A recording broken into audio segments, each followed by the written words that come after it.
All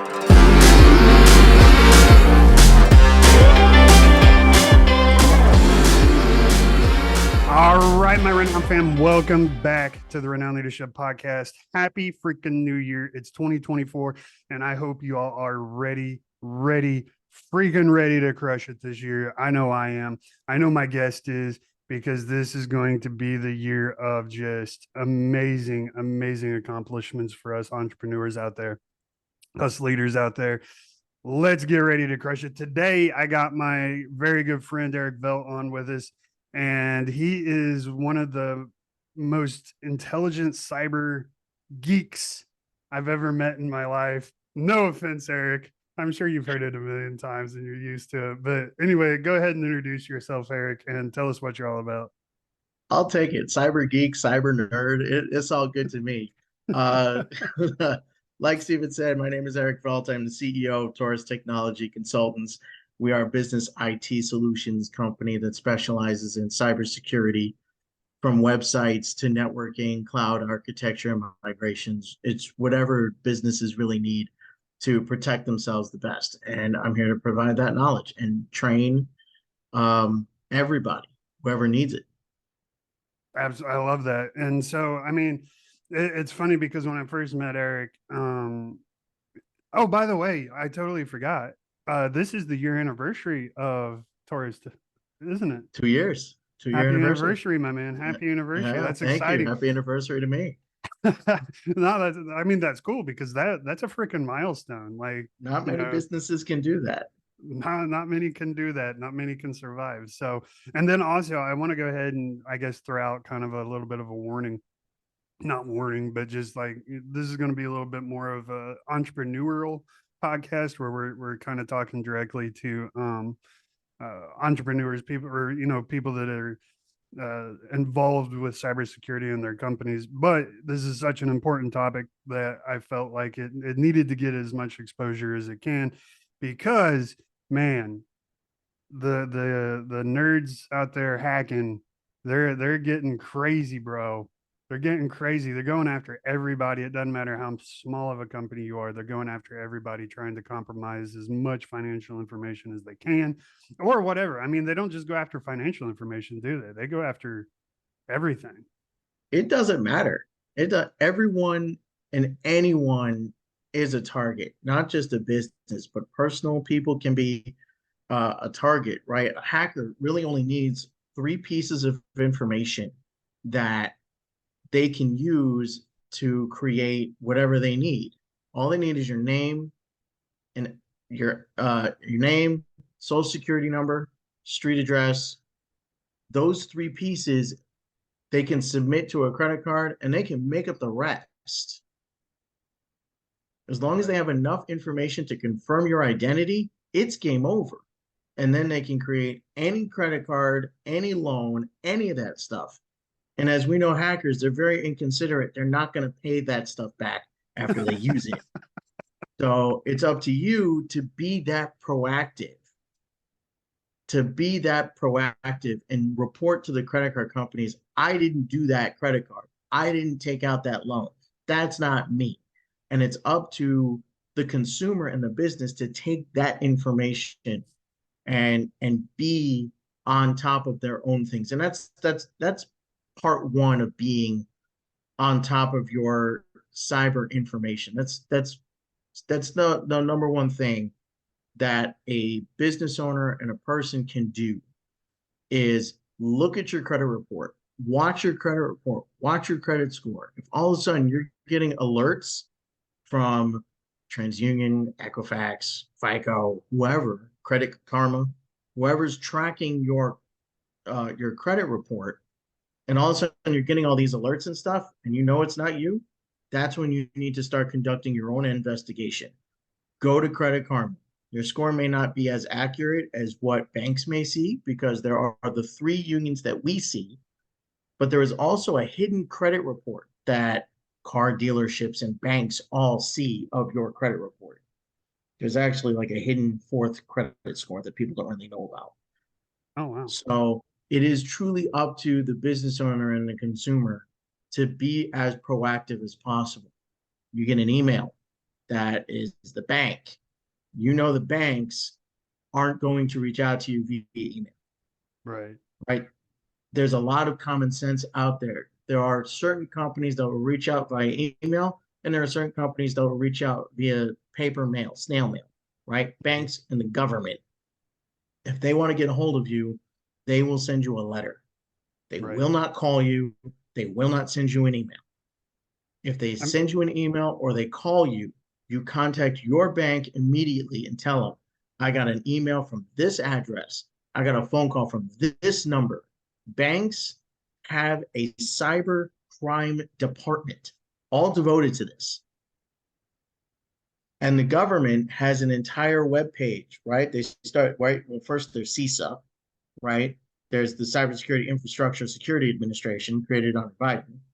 You also have an entire webpage in the FBI's website. So if you go to FBI.gov, they have an entire webpage where you can report cybercrime and wow. you give them all the evidence and let the banks and the government track down the bad guys for you and they will shut them down. Right. And you're absolutely right. And I think most banks now, at least my bank, I bank with USA, Right. they have an internal messaging system like within there. So you have to actually Mhm. log into your account. You'll get a notification. You might actually, I think you will get an email like, hey, USA messaged you on our secure Right. messaging platform. You go, you log in, and that's how they contact you most of the time. Or yeah, they send snail mail as well. But yeah, 100%. And it's funny because my wife got a text the other day, and it was from the USPS saying that I know exactly um, what you're talking about. a package was undeliverable due Mhm. to a faulty address. I was like, she was like, should I click on this link? I'm like, absolutely freaking not. Like, Do not click the link. do not click the link because one, if the USPS knows how to get a hold of you via phone number, they know how to get your address. Like, if they have your It's the phone post. number, they're going to have your address, right? It's the post office. But also they aren't going, if it's an undeliverable address, then how do they even know who it is? Like, it doesn't even make sense to me. Like, Right. but apparently, like these, what is it called? Phishing. Um, Phishing. Yeah. Email phishing. And then there's vishing, which is phone calls, right? okay. So this is where more common sense comes into play here, right? Think about this. And right, you get that phishing call from your bad guy pretending to be the bank and they want to confirm your information. Why would the bank ask for information that they already have and know that it's true? Why would a bank call to just confirm your information? It doesn't compute, Mm-hmm. right? Yeah. So at that point, once again, take that phone number, call your actual bank, say, hey, I can't really talk at this time. You can call me back later. Take that phone number, call your actual bank, USAA, Chase, Wells Fargo, whoever you bank with, and tell them, hey, I just got a phone call from this number. Is this you? And they'll say, most likely not. And they'll Yeah. pass that number along to their fraud department and they'll conduct the investigation. They have their own softwares, their own tracing, and they will do what it takes to shut that person down. Right. And these people are clever, man. They're they're good at what they do, right? Like, and I'm talking about the hackers and the fishers and the vishers and all of those guys. Like, they are professional when it comes to being criminals. They are compelling. They are uh forceful, but not too forceful. Like, you really got to be on guard. And it's funny because I got an email. It's been a while ago, but I got an email about my government um login or something like that, which, if I'm government, then it's, too easy. It's easy to figure out if someone's worked for the government or is part of the government. Anyway, so the email it seemed very legit.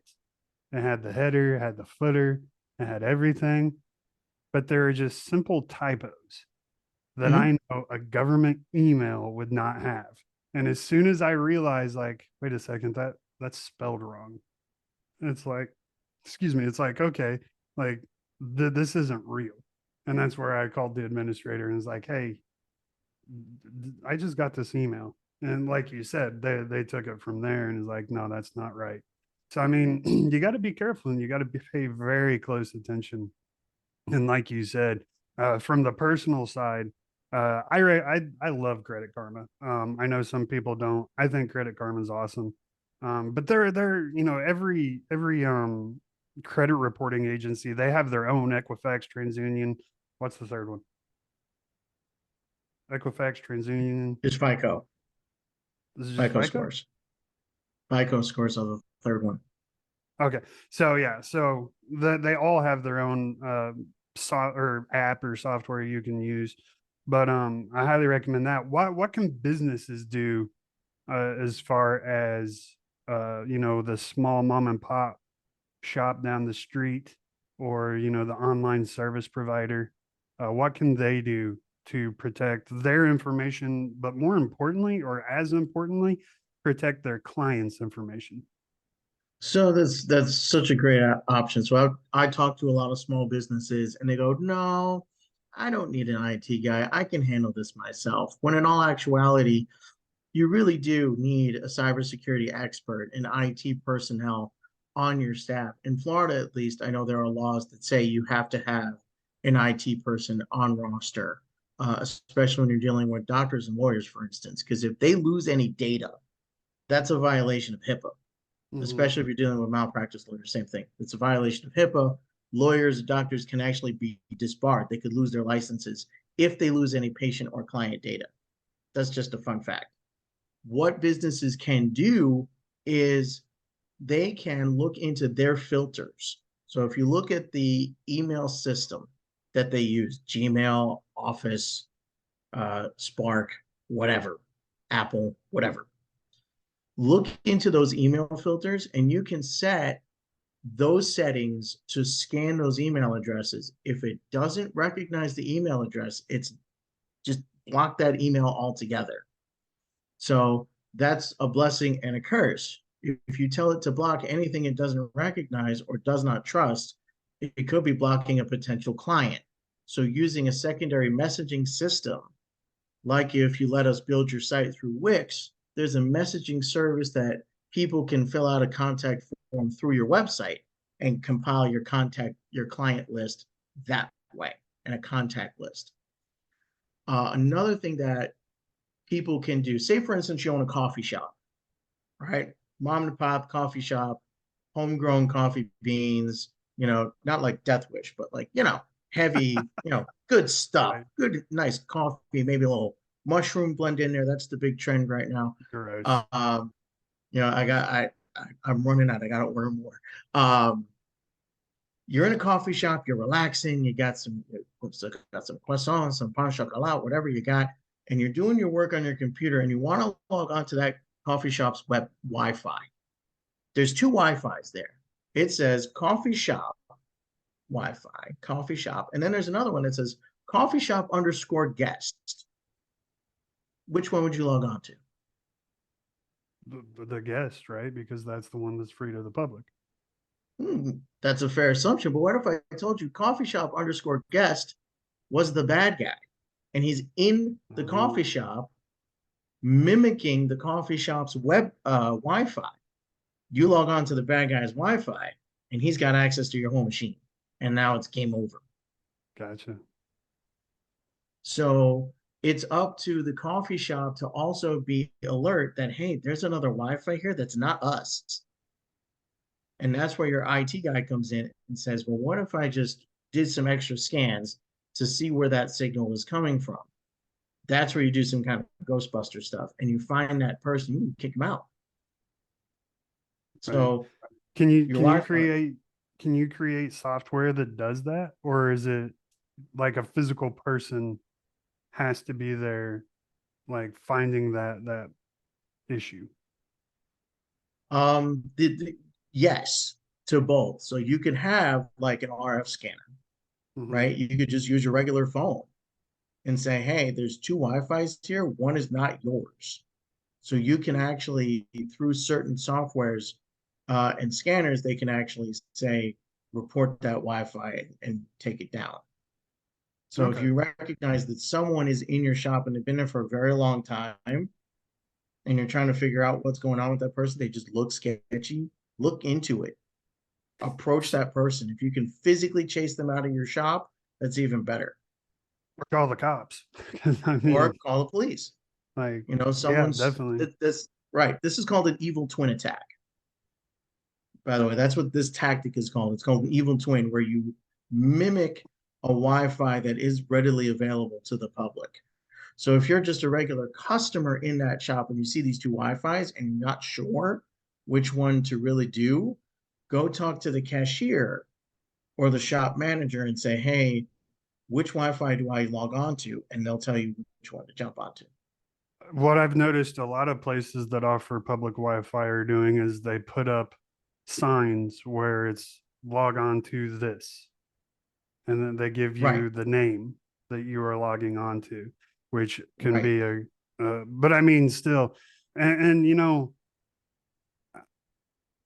I think the biggest takeaway is if you're a company and you offer public access or public Wi-Fi access, you need to be proactive about this, because if something horrible happens to one of your customers, one, that looks really bad on you, right? Even though you're the victim of this too, still, you know, it's going to reflect poorly on you, as well as I don't know. I'm not a lawyer.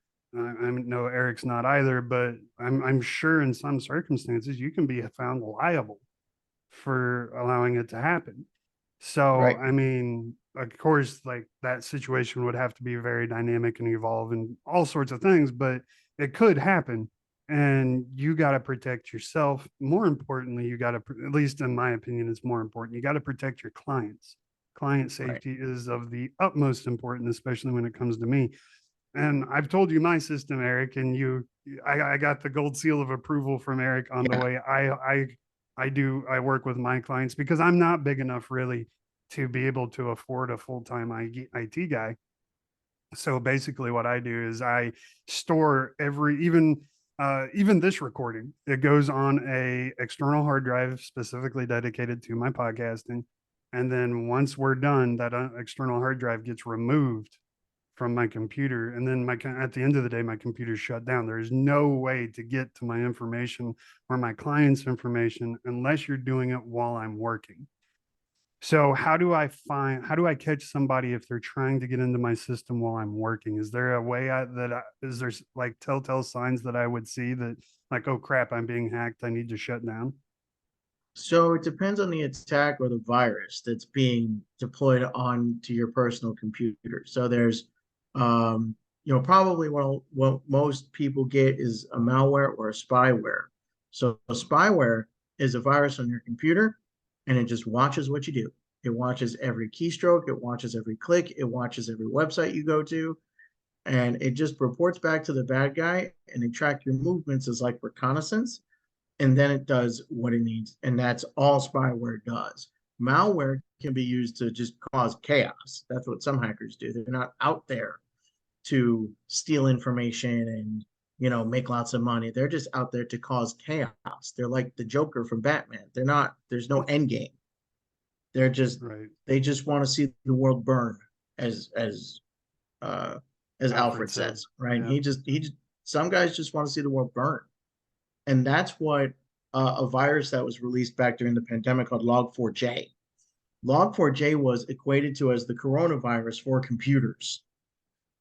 And it had over 300 different iterations because it was an open source code that everybody could find. And the antiviruses couldn't keep up with it. So, not just having an antivirus installed on your computer, but also having Malwarebytes, some kind of malware scanner, as well as an IDS or an intrusion detection system. So it works in tandem with your firewall that is set up with your own home Wi-Fi that your internet service provider gives you with the router in your own apartment or your home. So an intrusion detection system will also detect if anyone is trying to hack the internet gateway or the firewall that is set up for your business. Like you said, I say this to people when they ask about data backups and where to back up your software and your data information and things like that. I always recommend something that what Steven does, where you have a separate location where to keep your data. Because, Google, Microsoft, Amazon, they want you to back up their stuff to a partitioned part of that cloud hardware. It's still on your cloud. So if your cloud gets hacked, they get all your information, they're going to find that partition of your backups and destroy that too. So what I usually recommend is to back up your information to a separate location. You can link it up to a separate cloud. You can do what Steven does and download it to a 5 terabyte hard drive, which is what I have. Mine is 5 terabytes. And just back everything up to a separate physical hard drive that you can connect and disconnect at your leisure. And that's another great way to protect your backups. Mm-hmm. Yeah, and the reason I started doing it this way is I wanted a way to be able to, like when it comes to payment processing, I don't handle any of that. I have another company that handles all that. But so storing credit card information and all that stuff, that's on them.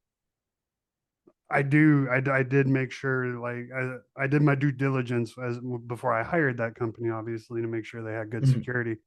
But I still have information, full name, physical address, things like that I store personally for my clients. So that's the information. And plus, if we're in a one-on-one session, like that, we talk about some personal stuff. We talk about, all kinds of stuff within their business that maybe they don't want their competition knowing about, or projects they're working on, or things like that, just things that need to be kept private. And that information, it's so sacred to me. So that's why I started just storing everything on a hard drive and an Yeah, external hard drive. That way, if it's unplugged, there is no way, unless you break into my house, steal my hard drives, and then right. find a way to get past my security on my hard drive, which is biometric. So that would be kind of difficult, doable, but difficult.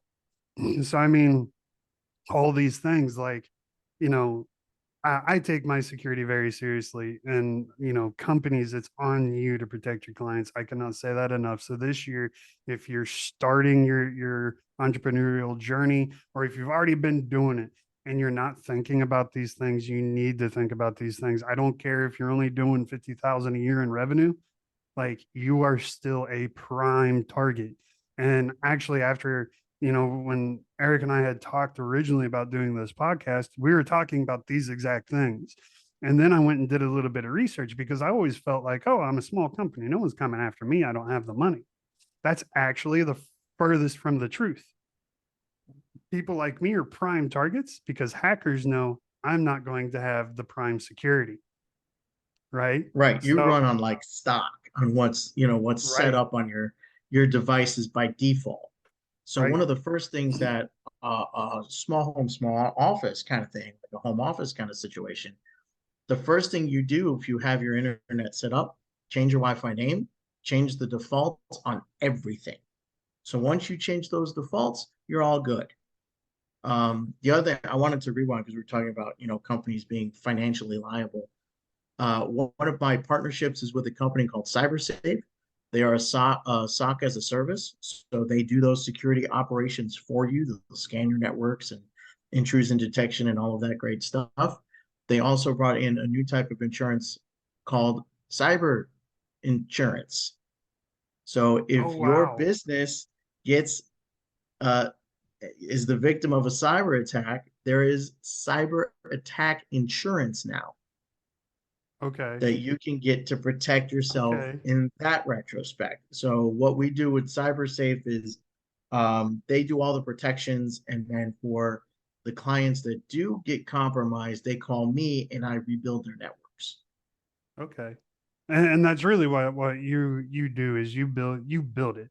And now you can, Taurus, you can build it before attack or after attack, correct? Or do you Yeah, just specialize in after attack? right, right. Uh, After an attack, so if you think of your network as a maze, right? I think I gave this analogy to you when we were talking. mhm. Um, Yeah, the he did. first time, right? There's a scene in the movie Inception where Leo DiCaprio is with Ellen Page, and he says, "You have 2 minutes to design a maze that can be solved in one." That's what I do. That's what a cloud architect does. Your network is a maze.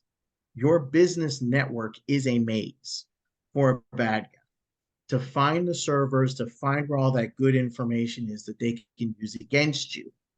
So it's up to the cloud architect, me, to develop your network topology, a map, to hide your good information from those bad guys by tempting them with other things you can throw onto a network called a honeypot. These are traps, essentially. So bad guy gets on your network, starts looking around, and he sees this virtual machine on your network going, this looks pretty unprotected.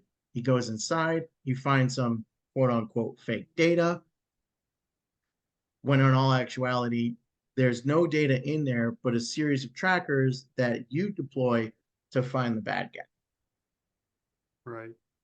And I mean, I remember that conversation, and as you're explaining it to me, I'm like, holy crap, like this is intense. Like it's not, I can imagine like I can imagine just sitting behind your computer trying to deploy all these trackers and track the bad guys and like just sweating like in a movie, like Speed, like uh, but it's intense, but it's real.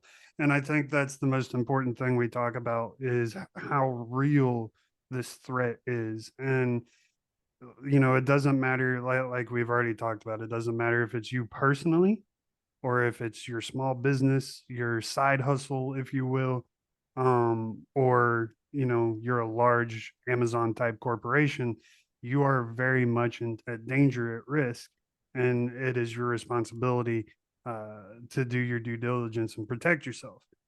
Now, I know you can't speak on the laws, like, because it's going to vary state by state, but I'm sure there are certain um there's like a standard of principles that every state expects you to follow when handling people's personal information. Can you touch on any of those? Does that question make So, sense? yeah, so like every state is different. They have their own state laws, but there are federal cyber laws that protect everybody. There are also standards that are set up by um, certain companies and organizations, right? There's PCI for, personal credit. You have there's PSS, there's GDPR, which is part of the European standards to protect, and those are what IT people need to follow. So there are standards, not necessarily laws that are put in place, but there are standards that IT personnel need to follow to protect data and secure those servers and those networks by following those standards. So HIPAA has a bunch of digital standards now. Um, the bar associations, they all have their own batch of standards that they can assess their own punishments that we pay to be a part of, right? So Mm-hmm. one of my certifications is ISC squared. They have their own standards that can be assessed in conjunction with PCI, GDPR, EU, whatever. Mm-hmm. So when you're interviewing an IT person, ask them about the standards. How does PCI apply to me when I see myself as a majority cash business? Or how do I see how does HIPAA apply to me when I'm medical marijuana? Like whatever, you know, Mm-hmm. pick their brains, see what they have to say for themselves. If they don't know their standards, I mean, you can always give them a second chance. I like to give people second chances, um, except in maybe certain professional situations. There Yeah, are a couple of clients doctors only get one. I've turned away a couple of clients. I'm not gonna lie, I worked with a client who had lost 10 years worth of data because one of her employees had left, and she's a lawyer. Uh, what she did not know, emphasis on the did not know, is when you delete someone off of a cloud network like Azure, you delete that user. Everything that user has ever made goes with them. So if you Yeah. delete that user, all of their stuff goes into the trash can. And what other business owners don't realize is there is a time frame, 30 days to 10,000 days, where you have to get that information back. So she hired me to help her find all that information, recover it, retrieve it, and not reinstall it, but place it back on her network. So she wasn't found in violation of HIPAA and the Florida bar. Right. Which is a big Now, deal. granted, she is That's no longer a huge deal. client because it was a it was like a one-off Yeah. and a create we'll go with creative differences.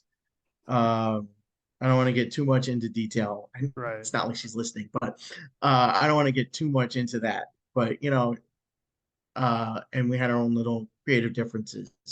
For instance, my business is contract only. I'm Mhm. more than happy to give a nickel's worth of free advice. But if you want to hire me, we do nothing until we sign some kind of terms and agreement, some kind of contract that assigns responsibilities to both parties. I totally get that. Like I get paid up front, homie. I don't know what you do, what you Me do, but too. I don't I start get until paid you up pay me. front. Like, Yeah. yeah, I don't 100%. start until a contract is signed and you give me either you pay me in full or some kind of down payment, goodwill Right. gesture, whatever you want to call it. I Yeah. I take anything, cash, check, crypto, food stamps, porn tickets, whatever you got, whatever pays the bills, right? I do not. I'm very picky. But anyway, so I'm big on goals, and hopefully, since this is the new year, we got people who've dreamed about starting their own business. And this 2024 is the year they're going to do it. Because let me tell you, being an entrepreneur is the most amazing thing I've ever done in my life. I absolutely love my company. I love my business. I love what I do. What are some key things that people can do, not that they can do, that they need to keep in mind as they're starting their own company? Like, they're building their website, putting their name out there, their company name, their LLC, whatever the case, sole proprietorship, like they're going out for the first time. From a cybersecurity aspect, what are some key best practices that they need to keep in mind? Hey everyone, Steven here. As we gear up for the new year, I've got something super special for you today. But before we dive in, make sure you hit that subscribe button, give us a thumbs up, and ring that notification bell so you can always experience the motivation and inspiration and the tips that we bring to you every single week here. Now, let's talk about New Year's resolutions. How many times have you set a resolution only to have it fizzle out by the beginning of February or before January is even close to being over? Well, not this time. I've got a game-changing program that will teach you how to set goals that actually stick and that will propel you towards success in both your personal and professional life. Imagine saying goodbye to the cycle of failed resolutions. Picture yourself achieving what you set out to do, and it's all possible with our proven methods that I've been perfecting for over 20 plus years. We'll be diving deep into the art of effective goal setting. And it's not just about writing down your goals, it's about a strategic approach that guarantees success. Go to renownleadership.com/goals to learn more. And let's make 2024 your best year yet.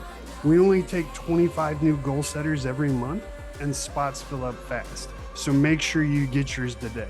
And for this month only, if you use coupon code Renowned Goals at checkout, you'll get 20% off. Again, spots fill up fast, so make sure you get yours today. So if you're tired of the same old resolutions that never work, join us on this journey. Remember, goals are within your reach. Sign up now. Let's make 2024 your best year ever.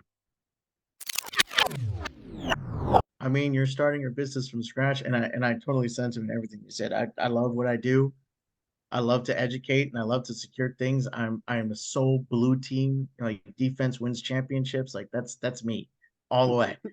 Um, what I always like to recommend to entrepreneurs is get in with some kind of alliance, some kind of person to help them build their business, some kind of mentor to tell them, hey, I've been there. I'm starting my business from scratch. I had no fan base. I had no clientele, no following, nothing. My LinkedIn is up to a couple hundred followers for the business already.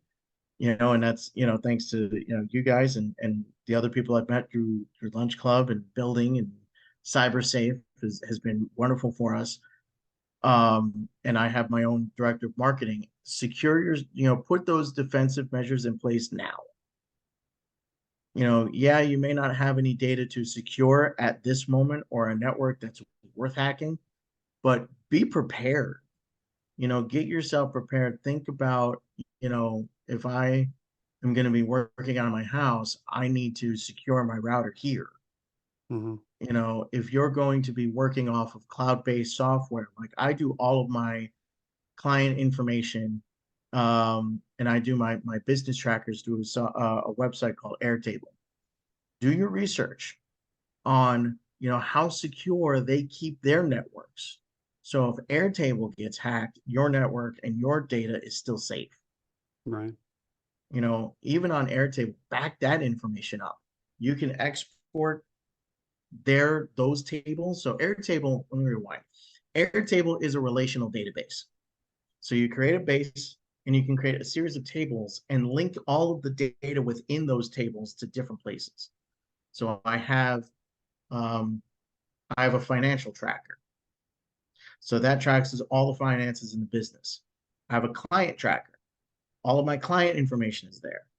So through my financial tracker, I type in the client's name and the rest of their information automatically populates. I don't have to retype a street address, a phone number, a business name, all that stuff. It just automatically populates.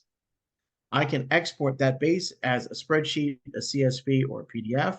I keep that, I print it out, I have an accordion folder, very 1950s, but it's still effective. It's And then unhackable. paper is unhackable. As much as I love to say, ew, paper is still very unhackable. Unless they physically break into your house. Right. But yeah, always try and get in with some kind of, mentor, another company. Starting from scratch is so difficult for a lot of people, especially if you're going into an industry that has a lot of competition in it, like cybersecurity and IT to begin with. Um, try and get in with a consulting company, build your fan base, and then start your own business. But if you want to skip that part like I did, which I don't recommend, but if you want to, be my guest and I'll be more than happy to sit down with you, talk about my experiences, help your business out, give that nickel's worth of free advice, and then, sign you up later. Yeah. No, you're totally right, man. The best thing I ever did. And here's the thing, guys. If you're planning on starting a company, what Eric said, like that's exactly what I did. I'm a military guy. My entire adult life was in the military. I had no social media following at all. I didn't even have like I had Facebook that I hadn't even posted on since like 20 or 2008 or something like that. Like I had friends and family that I talk to on the phone. Why would I talk to them through Facebook?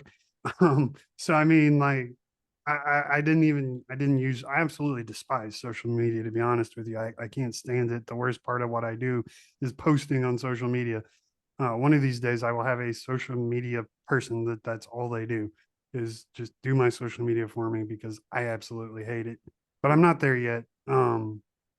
So but anyway, like I had no fan base, no following, nothing.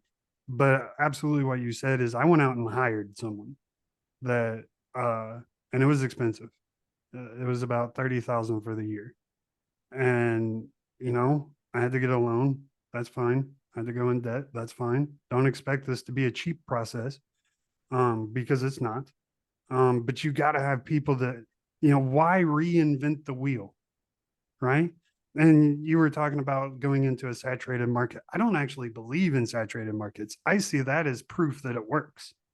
Like, you know, you're going into the cybersecurity, you got tons of roadmaps of like, hey, this works, hey, this works, that you can kind of emulate and like, okay, this works for this company, but this did not work for this company. So I'm not going to do that, but I'm going to borrow this, and I'm going to do that, yada, yada, yada. Don't be scared to go into a market that you think is oversaturated, because I promise you it's not. There are 7 billion people, or not seven. Is it 7 billion now? It's almost 8 billion, isn't it? People in the Yeah, world. So yeah, there is we're getting almost up there. 8 billion people in the world. I promise you, you are the right solution for at least a couple thousand. And Yeah, you know, there's people out there. Yeah, there's that's that all old you need. adage. There's that old adage, right? You got to risk it for the biscuit. You got to spend money to make money, Right. that kind of stuff. But yeah, if you don't know how to do something, go find someone who does. I know SEO configurations. I know how to manipulate a search engine algorithm so that your business does appear higher in those search results. So it's whatever I need the business to be. You need me to build a website, help you market it, I can definitely help you do that. If you want me to secure your site and help you, build your network and secure it there, I'm all for it. I know a little bit of everything. I'm a jack of all trades. My director of marketing is more than happy to help people out as well. So it's all about finding those people that are willing to help you. Right. Um, And let me just jump in on hold that thought right where you're at. yep. Is not just find people that are willing to help you, but find people, because you're going to have to pay for that help. But the what you want to look for that's typically free is the education they're willing to teach you along the way. You know, and that is so key.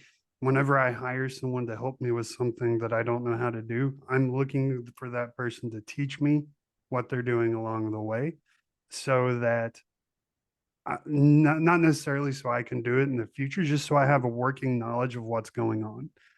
And like that, some companies charge for that, but for the most part, the right person like Eric or myself, that's just part of the process. We're happy to teach and explain as we go along. Like I said, just so you have a working knowledge, because I totally disagree with turnkey services. Hire me, I'll do all this for you. You never have to think about it. I disagree with that. As an entrepreneur, as a business owner, CEO, whatever your title is, you need to have a working understanding of everything. Maybe not an expert, but a working understanding. That way you can speak intelligently. When I go to Eric, I'm like, yo, dude, I got hacked. I had this happen. And I can speak intelligently on the process. That's going to help him do his job. Right. So look for those people that are going to teach you. I'm sorry I interrupted you, Eric. Go ahead. That's all right.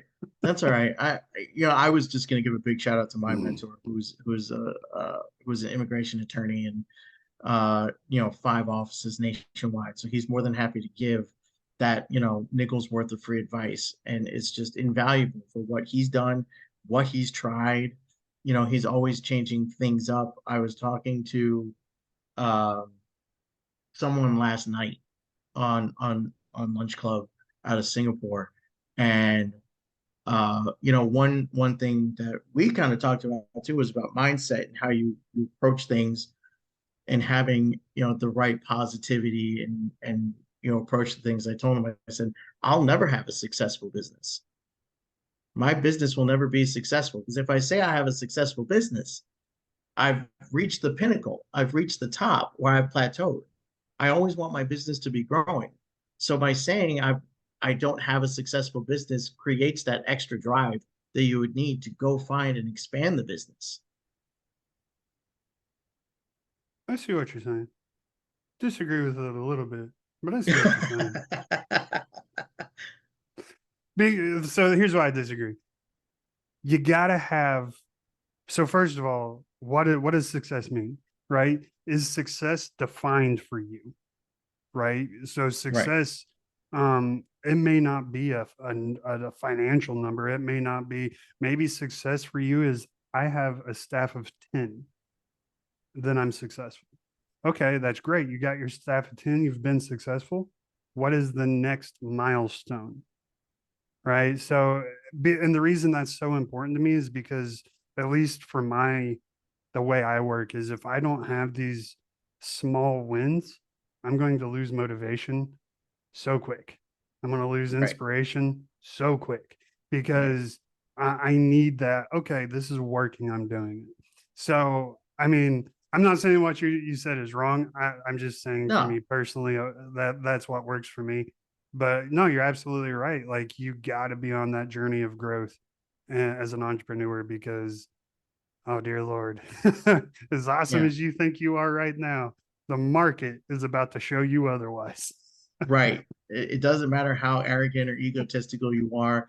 You may think you're God's gift to finance, you know, or whatever. You will be humbled very, very quickly. Right. My ex-fiance's dad was a stockbroker, and he thought he was God's gift to finance, all because he wrote a book that wasn't even 100 pages. He thought he was God. I couldn't believe it. He was great with numbers, but God, he thought he was God's gift to finance. Yeah, man. And your And the office is two people, and you don't even and have a secretary. the market will find a way to humble you every single time. It's Yes, it so will. I got humbled the other day because I finally hit the milestone of 3,000 downloads a month. I was super stoked. That's huge, man. 3,000 people a That's month listen to huge. me. I was like so stoked. And so my buddy Chris has a podcast called The Lion Within. Big shout out to him. Uh, Definitely go. It's a men's podcast. Go check that out. It is amazing. He has amazing freaking guests on there. I'm talking he's had several of the Robinson family from Duck Dynasty on there. He's had athletes, special forces operators, um, big name pastors, like just, and it's all about men facilitating men's growth. The Lion Within Us is what it's called. Go check it out. It's an awesome podcast. Anyway, I shot him a message. I'm like, yo, Chris, what up? 3,000 downloads a month, bro. And he's like, oh, dude, that's huge. Congratulations. I'm like, yeah, man, I'm super stoked. Thank you so much. What are you up to now? He's like, oh, I'm getting about 27,000 a month. I'm like, damn it. Damn it. Yeah. No, goals are important. That's true. Goals are important. Me saying I'm never going to be successful, but you got to have those little milestones. So, like Right. for me, I want to grow. I want, let's say 50 clients by the end of the year. Say I want to grow by 50 clients by the end of the year. Say myself, I get those 50 clients, I buy myself a Rolex, Meh. right? Set yourself those miniature goals within your business to help it grow. It keeps that drive going. You don't have to buy yourself a Rolex. It's an example. I'm just gonna, I feel like Rolex is overrated. If you do want to buy a timepiece, hit me up because I'm big into watches. I love watches. And I think Rolex is just overrated. I would not pay that kind of money. But if you do have watch questions, by all means, I'm happy to answer those. I love watches. And so I I'm an will be Omega guy happy. myself, so you Yeah, know. nice. Okay. So anyway, but no, that's awesome. And I agree. And I wasn't like trying to pick apart your philosophy. I just Ah, was sharing what, mine is. But so it shows that uh, everybody's philosophies are different. that's very true. Again, the Yeah, market will show you that very quickly. yeah. And it's funny, like after I got, after Chris told me that he's, oh yeah, 27,000 a month. He's like, our friend Andrew, who hosts a financial podcast, he's got 750,000 downloads a month. So it's like, yeah, and so that ego that I had developed very quickly when I saw those numbers quickly just like the balloon Yeah, that got popped with a needle, just yep. and it didn't even fly around; it just exploded and hit the ground. Like, damn it! Keep working, I guess. But Yeah, no, but it is big. 3,000 a month is a huge milestone, and I'm very proud of it. And thank you so much to my audience you for should be. making that happen. We're going to keep growing, and we're going to keep affecting as much change, bringing these valuable conversations to people's lives. And even if you're not an entrepreneur, like this conversation is so valuable to you because now you have a little bit of an understanding on what goes on and a little bit of practical, actionable advice on what you can do to keep yourself safe. Because I'm telling you, Like there are YouTube videos. Go check them out. What's that guy's name? Uh, shoot. Oh, I can see his face. And he's a hacker basically. And but what he's a good hacker. He hacks the hackers and uses that data to get them arrested and convicted. Um, it's it's hackers. I can't remember the name of his channel. Dang it. Anyway, he records himself and he does the call banks in India. They're primarily in India, where they call you and they're like, "Hey, where you're from, FedEx or whatever. We need you to go on your computer and log into this." And basically, what they do is they have you log into a software where they can take over your computer. Yep. And then something in the transaction will happen to where they give you too big of a refund. And I don't know how they do it. Like that, but they get your bank page up, but they make it look like and he explains it all. I'm just not a IT guy, Right. so I can't uh tell you what he explains. But anyway, they make it look like you have, your bank account was $5,000. Now it looks like it's $25,000. And like, oh no, Yeah. I was only supposed to give you $2,500 refund, but I accidentally hit the zero too many times. So then they get you to send them like gift cards or whatever, or cash or whatever in that the sum that they need refunded back to them. Mhm. But in reality, they're stealing what you just had in your bank account, if that Yeah. makes sense. And Yeah. So anyway, how, go go ahead. ahead. Go ahead. Well, so what he does is he hacks into their servers, tries to catch them while they're on their phone calls with people, and then interrupts them. And it's so Okay. funny because what like he'll call them and he'll be like, "Hey, let me talk to whatever the person's name is." And like if they have cameras in the building, like he's hacked into those too, so he can see them. And it's like you can watch them freak out because he's like, oh my God, how does he know my name? Like, how does he know Yeah. what I'm wearing? And like they freak out, man. It is so funny to watch them. And I mean, these are bad. I know like people are like, oh, hacking is bad. Now, what he's doing is incredible because these people are cutthroat criminals. Right. I watched a video where they stole $30,000 from an 80-year-old woman, and that was Wow. literally all the money she had. And fortunately, he caught it and was able to get them arrested and get her money back to her. But like these are cutthroat criminals, man, and they do not care about Right. They what don't kind of care. Right. position they put you in. Right. There are targets. Like they will target old people because old people can be trusting. You can call up an old person and say to the bank, "Oh, that's nice. What can I do?" Right? And it's all over.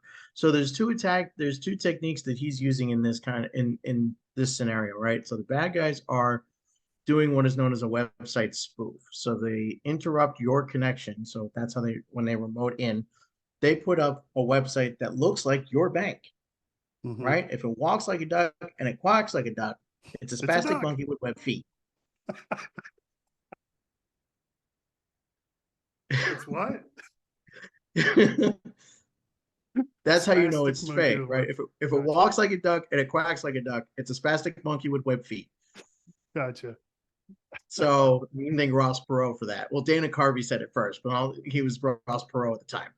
Um, and that's what they're doing. So they're putting up a website that looks like your bank, and you log in, and they have your credentials to log into your website via their regular website. If they just went to just chase.com, boom, done. What your good guy is doing is he's using what is called a man in the middle attack. So he's putting himself in between the bad guys and the victim, and he's interrupting that connection, and he's just rerouting them to him, the bad guys to him. Right. So it's very sophisticated to do, and you can what he does, you can be. It's known as being an ethical hacker. That is a job. People can pay you to hack your network to see how Mm-hmm. secure you really are. Those are certified ethical hackers, and those are really, really good at hacking into a network. I'm a defense guy, like I said before. So I'm all Right. about that fortification and building up your firewalls. So I will defend you, and then I'll call up one of my buddies who will hack into your network to see how secure you really are. It's like reverse escape plan, Right. the movie Escape Plan with Stallone and Schwarzenegger, right? They get they get paid to break out of prison, Mm-hmm. right? That's what Stallone's job was. He gets paid to break out of prisons, where a certified ethical hacker is paid to break in to your network. So Right. that's another great way to test your network. Those guys can run you a pretty penny. So if you're a medium larger business, that might be worth looking into getting. A guy like me, I'm going to tell you, I can't hack your network. I can secure you and fortify you and run your scans and reassure you that you are protected. That's what Right. I can do for you. Yeah. And the point of that story though is just everyone's a target. Everyone, it doesn't matter who you are, how old you are, how young you are. My dad, he got targeted with an email from Norton Mhm. about they renewed his Norton subscription and he was going to get charged $500. And he called me. He's like, I just got this email. He's like, I don't even know who Norton is. I was like, what's the email address? And he told me the email address. I was like, it's a hacker, it's spam. Just delete it, ignore it. Do not call them whatsoever. And he's Right. like, well, are So, you sure? I'm like, yeah. He's like, well, he didn't believe me. And what I ended up doing is I called them with him on three-way. And it was exactly that. They're like, hey, I need you to log in to the Norton whatever. And I'm like, okay. And I told them I was doing it. I just didn't actually do it.